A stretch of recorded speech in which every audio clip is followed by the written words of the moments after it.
Hello and welcome to Invisalign Diary number 32. It's been about 8.5 years since my first day of Invisalign treatment, and I'm very pleased to say that my teeth are still straight, as you can see. Very nice indeed. I'm still very happy with them. It's not been completely plain sailing, as the diary will have attested, but I'd just like to give you an update on how things are right now.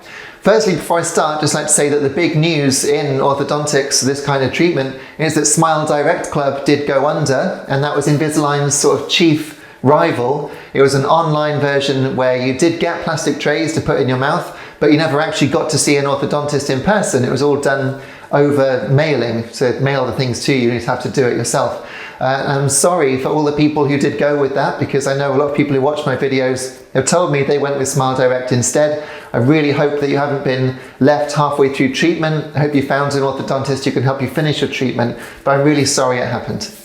As for me, the big update I have is that for the first time since I finished treatment, I went a whole night without having my retainers in. So I need to let you know how that went. The reason being, it was my birthday recently and my girlfriend surprised me with a trip away, which was fantastic. I thought I was going out for dinner, and of course we were actually going out to stay somewhere. So I said, "Did you pack my Invisalign?" And she said, "Oh, I knew there was something else. I should have routed a bit more."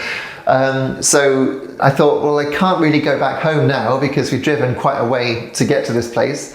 So I thought, all right, let's do a night without it. Let's see what it's like. I thought it would make for a good video at least. So when I got home and I did put it in, I expected it to hurt because I thought teeth do move. I can feel that they actually move during the day. When I put the tray in, there's a little bit of pressure. But it didn't hurt. What it did feel like was almost as if I put in a brand new set of Invisalign retainers. I suppose if you put in a brand new Invisalign tray, it's obviously been like 8 years since I did it, but I remember it feeling kind of hard and the plastic felt hard. So even though I've been using this retainer for quite a few months, because I've recently switched onto the third retainer, having got good use out of the first two, it felt like a new one again, which is really odd. So I guess my teeth had moved, and that new feeling was just that it didn't quite fit my teeth exactly anymore. So that was interesting. But by the next day, absolutely no problem, and it doesn't feel like that anymore. So I think once you've had retention for several years, and don't forget I do have the bars behind the top and bottom of my teeth, once you've had it for a few years, I think you can probably go a night without worrying. My orthodontist did tell me this. He said that as you get older, you might be able to cut down to 5 days a week, then 4 days a week, then 3 days, and then none at all, and have no retention. Of course, the bars would still be there for me, but I know that my teeth want to move. I know that despite the interproximal reduction, the filing down in between my teeth, I know that my mouth is still slightly crowded, and my teeth will want to move somewhere. So I don't think I'll be doing any more retainerless nights for the time being. The other issue that I did have was with gum recession, and I do have, I suppose, a little bit more gum recession. I'll just show you. Let's see if I'm coming close. Above this tooth in particular, that's the one that I think is the closest to being problematic, and that one is not too bad. So there's a little bit there, a little bit there. That said, I am now 42 years old, so you're meant to get long in the tooth, as it were, as you get older, because your gums do recede. So I suppose now I'm in my early 40s.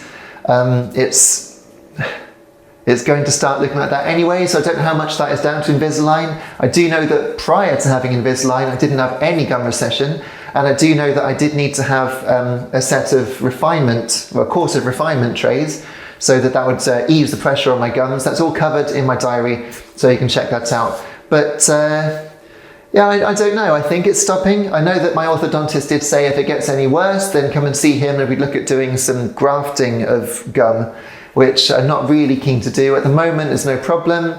I've had a tiny little bit of sensitivity on that tooth, but that was months ago, literally months ago, and it's been fine ever since. So might just have been a particularly cold ice cream or something, I don't know. But for now, they feel good. We've got a problem here in the UK with NHS dentists in that there aren't any.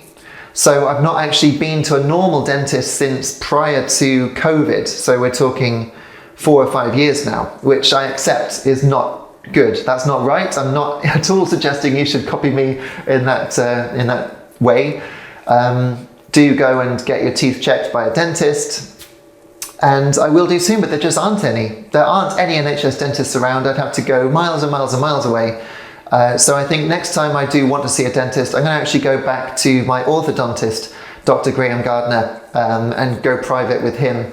I think that's what I'll probably do. But for now, my teeth feel good, they still look good, so I'm happy. I'm not saying I'm doing it perfectly, you have to understand that. I've tried to do it all by the book, and talking to you now makes me realise I do need to get an NHS dentist or a private dentist, but that's just the problem with the UK at the moment, one of many. Anyway, thanks for watching this far. Just before you go, I do have other news, and that is that I've released a single. I've got my 5th album on the way, but I've released my first ever single. You can get it on Apple Music and Spotify, and it's called She's With the Wrong Guy. She's with the wrong guy.